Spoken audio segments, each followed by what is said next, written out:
Panoorin natin mga lodi.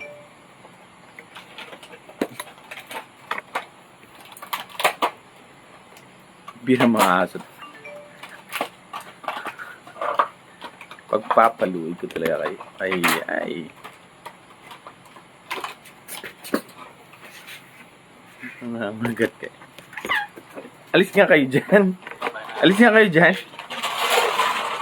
Ay. Kung nagtatanong ka kung bakit wala kang buy button na nagpapakita sa wallet mo, pare-parehas tayo. Kasi yung nag-post sa video, sabi niya na dati siyang seller, may mga product na kung saan tumatanggap siya ng Picoin. So, few pioneers lang ang nagtetest siguro nito. So, napansin niyo lang, may buy siya, pero wala siyang sell. Siguro, kasi yung vision, balik tayo sa vision ng Pi Network na ang Picoin is utility token na kung saan magamit sa mga applications dito sa ecosystem na ito.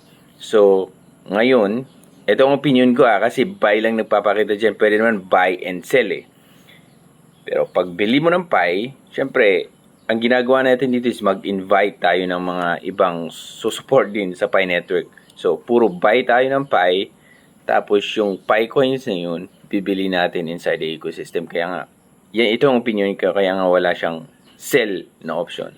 Siguro in the future, maglalagay sila ng sell kasi bakit naman hindi, di ba? Kasi meron pa rin naman mga pioneers na kung saan magsisell ng kanilang Pi tokens. So, kaysa yung pupunta sa exchange. Pero may option din naman katulad niyan nung pag-tap ng nasa video. May options din na kung saan ka bibili. May mga crypto exchange pa ata. So, same lang din siguro kung saan sell.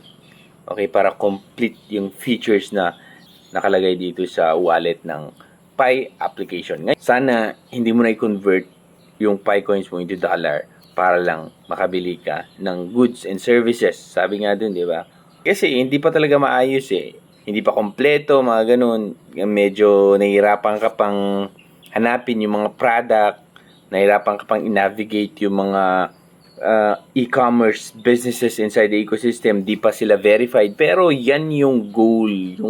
Mahirap man, pero ganyan talaga yung goal niya. Yan yung dapat tong Pi coins, utility token ito na kung saan magamit sa mga e-commerce or mga platforms, services dito sa ecosystem. Hindi mo na kailangan i-convert yung Pi coins mo para lang gamitin sa mga products or services na gusto mo.